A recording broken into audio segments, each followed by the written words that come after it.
Innal hamdalillah nasta'inuhu wa nastaghfiruh wa na'udzu billahi min syururi anfusina wa min sayyiati a'malina. May yahdihillahu fala mudhillalah wa may yudhlilhu fala hadiyalah. Asyhadu an la ilaha illallah wahdahu la syarikalah wa asyhadu anna Muhammadan abduhu wa rasuluh. Allahumma salli wa sallim ala hadan nabiyil karim wa ala alihi wa ashabihi salatan wa salaman daimaini mutalazimaini ila yaumin tataqallabu fihil qulub wal absar.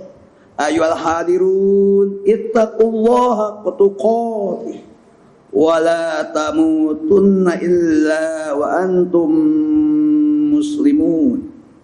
Qala Allah Ta'ala fil Qur'anil Azim. A'udzu billahi minasy syaithanir rajim. Bismillahirrahmanirrahim. La ikraha fid din. Qad tabayyana ar-rusydu minal ghayy. Wa may yakfur bit-taghuti wa yu'min billah faqad istamsaka bil urwatil wuthqa lam fisama laha. Wallahu samii'un 'aliim. Shadaqallahul 'azim. Hadirin, khutbah singkat hari ini mengambil judul kebebasan beragama dan tanggung jawab menjadi muslim. Surat Al-Quran, surat Al-Kahfi ayat 29 menyatakan, "Aman syaa fal yu'min wa man syaa falyakfur." Yang hendak beriman dipersilahkan, yang mau kufur juga dipersilahkan. Ayat ini mengandung 3 penjelasan. Pertama, ada kebebasan memilih agama. Yang kedua, setelah ada kebebasan, lalu setelah memilih ada tanggung jawab. Memilih beriman, menjadi orang beriman, menjadi orang muslim, itu diridhoi Allah. Kalau kita memilih menjadi orang kafir, bukan muslim, itu dimurka Allah. Jadi terpulang kepada kita, tugas para nabi yang dilanjutkan oleh para ulama mendidik masyarakat, jangan salah pilih karena resikonya berat. Jadi tetap ada kebebasan, ada pilihan, tapi ada resiko yang harus dipikul sebagai tanggung jawab. Oleh sebab itu, ayat ini terhubung dengan surat Al-Baqarah ayat 256. La ikraha fid din. Tidak ada paksaan seseorang untuk masuk ke dalam Islam. Jadi ayat ini menekankan karena ada pilihan, karena ada kebebasan, tidak dibenarkan memaksa orang. Karena memaksa itu berarti ada tekanan, ada ancaman, ada intimidasi. Nah, ini tidak sejalan dengan Al-Quran yang memberikan pilihan dan kebebasan. Satu. Soal yang kedua, ayat ini menjelaskan qad tabayyana rusydu minal ghayy. Sudah jelas perbedaan yang nampak terang seperti hitam dan putih antara ar-rusydu, arus itu beriman dengan ilmu, dengan paham, dengan mengerti, dan goy. Goy itu bengkok, keliru, terpleset, itu jelas. Kalau ini belum bisa membedakan, ya disinilah tugas orang yang berilmu memberikan pencerahan, memberikan pendidikan. Tuh, hanya menjelaskan saja, hanya mencerahkan. Karena tugas Rasul itu adalah hanya menyampaikan, wa ma 'alaika illal balaghul mubin. Tidak ada kewajiban seorang engkau Muhammad kecuali menyampaikan. Setelah disampaikan dengan jelas, dengan terang, lalu dihimbau orang untuk memilih yang dianjurkan, yang akan diridhoi Allah. Diajak.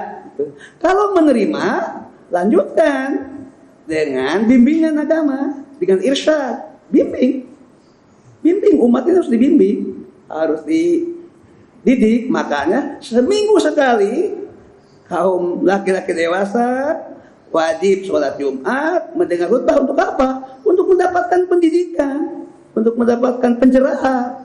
Jangan kosong dalam sepekan tidak mendapatkan pencerahan.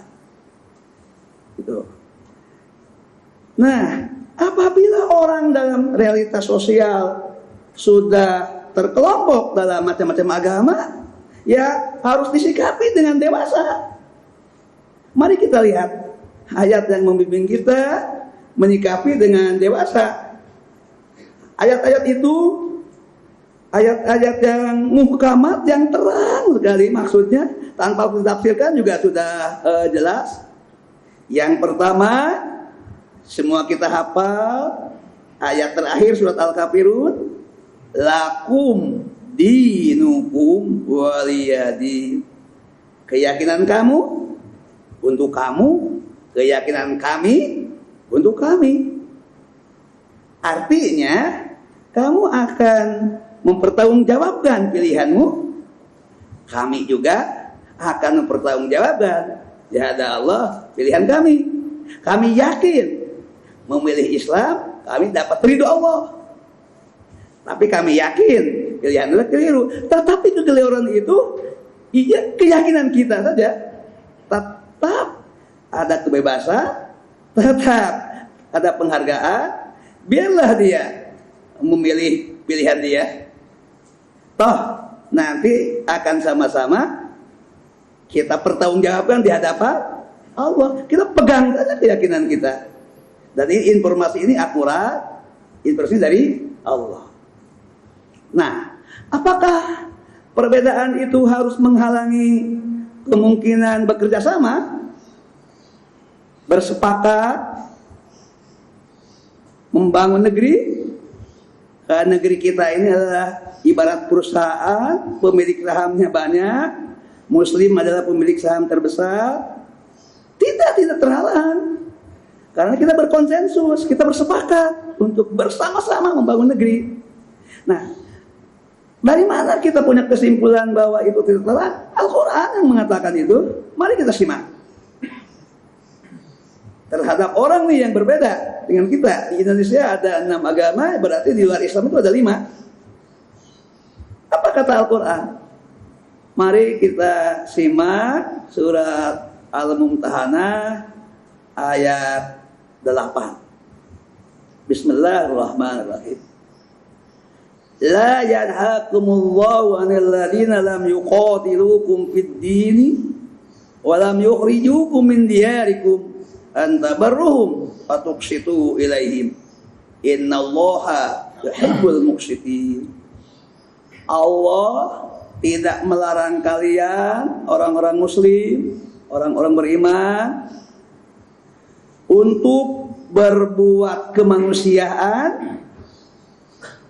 Antabarruhum itu tabarru itu berbuat kemanusiaan, wa tuqsitu ilaihim dan berbuat bersikap adil terhadap mereka, yaitu terhadap orang-orang yang tidak memerangi kamu karena agama dan tidak mengusir kamu dari tempat kelahiranmu sendiri. Jadi sepanjang orang-orang itu yang beda agama dengan kita terikat dalam sebuah kesepakatan, terikat dalam sebuah konsensus, lalu mereka tidak punya niat untuk memerangi kita karena pilihan kita menjadi muslim, dan mereka juga tidak merencanakan untuk mengusir kita dari tanah air kita, negeri ini, maka itu sudah cukup kita berbuat kemanusiaan, dan berbuat adil terhadap orang yang beda agama. Subhanallah. Artinya, cuma itu aja persyaratannya. Nah, kalau ternyata keadaan sebaliknya bisa diselesaikan, berarti ada yang salah dalam membangun komunikasi, ada yang salah dalam menata. Dulu dirumuskan, itu sudah cukup bagus, tinggal dilaksanakan saja. Ada kerukunan sesama umat beragama, namanya kerukunan internal umat beragama, muslim dengan muslim, agama lain dengan sesamanya. Itu juga harus tumbuh. Yang kedua, kerukunan antar umat beragama. Nah, ini harus dirawat juga, muslim dengan bukan muslim, dan keenam-enamnya harus dirawat. Dan yang ketiga adalah kerukunan umat beragama dengan negara, dengan pemerintah. Nah, kalau mekanisme ini dirawat, dipelihara, dijaga dengan bersih tadi, saya yakin pesan Al-Quran yang demikian tinggi itu bisa terlaksana. Asal kita berlapang dada, menyelesaikan masalah dengan ilmu, jadi negarawan, insya Allah. Kita sebagai muslim, sebagai warga negara, turut mengkondisikan di lingkungan kita masing-masing. Subhanallah. Kondisi ini yakin bernilai ibadah, yakin bersifat islami, yakin mengamalkan Al-Quran. Bahkan ada ayat lain yang meminta kita tidak boleh merendahkan keyakinan orang lain, termasuk konsep tentang ketuhanannya. Mari saya bacakan surat Al-An'am ayat 108. A'udzu billahi minasyaitonir rajim. Bismillahirrahmanirrahim. Wala tasubul ladina yad'una min dunillahi wa yasubullaha adwan bighairi ilmin. Dan janganlah kalian, orang-orang beriman, orang-orang muslim, mencaci maki, menghujat sembahan yang mereka panggil selain Allah. Ini Al-Quran. Jangan kamu mencaci, memaki, menghujat, merendahkan sembahan yang disembah selain Allah. Apakah muslim setuju? Jelas tidak. Apakah itu benar? Jelas tidak. Kan konsep Islam itu tidak ada Tuhan selain Allah. Jelas. Dari sisi itu adalah bukan atau tidak sejalan dengan pesan Al-Quran, iya. Tetapi justru perlu dihargai. Ini yang menarik, dihormati, karena ada kebebasan tadi, ada pilihan. Bukan berarti kita setuju. Kalau setuju berarti kita syirik, mengakui bahwa yang disembah oleh mereka adalah ilah atau Rob. Dan bukan ilah, bukan Rob. Tetapi justru tetap Al-Quran meminta wala tasubbu. Jangan merendahkan, jangan menghujat. Kenapa begini? Mari kita lanjutkan ayat berikutnya. Kenapa itu tidak boleh? Fayasubullaha, maka ketika muslim mengganggu keyakinan orang lain, mengganggu konsep yang dianggap Tuhan oleh mereka, diganggu, direndahkan, dihujat, maka mereka akan berbalik merendahkan Allah. Nah, saat seperti itu apa yang terjadi? Kita kutip pepatah Melayu yang menggambarkan ayat ini. Menepuk air di dulang, terpecik muka sendiri. Kita ingin memukul air depan kita, malah yang basah wajah kita sendiri. Kita memulai jadi umat Muslim yang merendahkan keyakinan orang ketika dia berbalik menyerang Allah, merendahkan Rasul, menghina Al-Quran. Al-Quran memandang itu sama dengan Muslim merendahkan Tuhannya sendiri. Muslim merendahkan nabinya sendiri. Muslim merendahkan kitab sucinya sendiri, Al-Quran. Mengapa kita tidak menunjukkan akhlak mulia?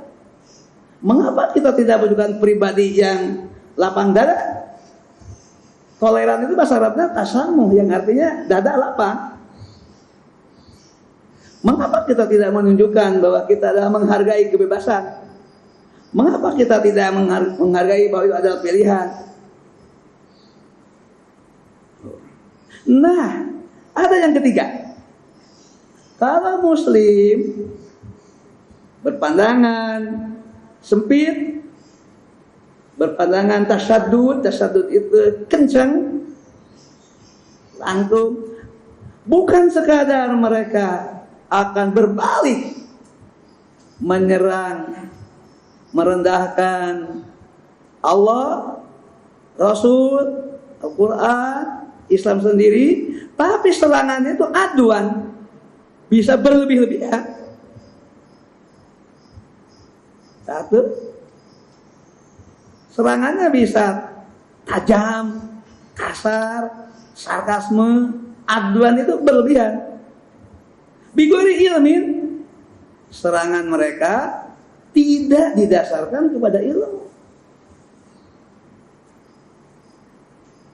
Sepenuhnya Al-Quran mengatakan itu gara-gara Muslim memulai. Janganlah kita jadi Muslim dan memulai begitu.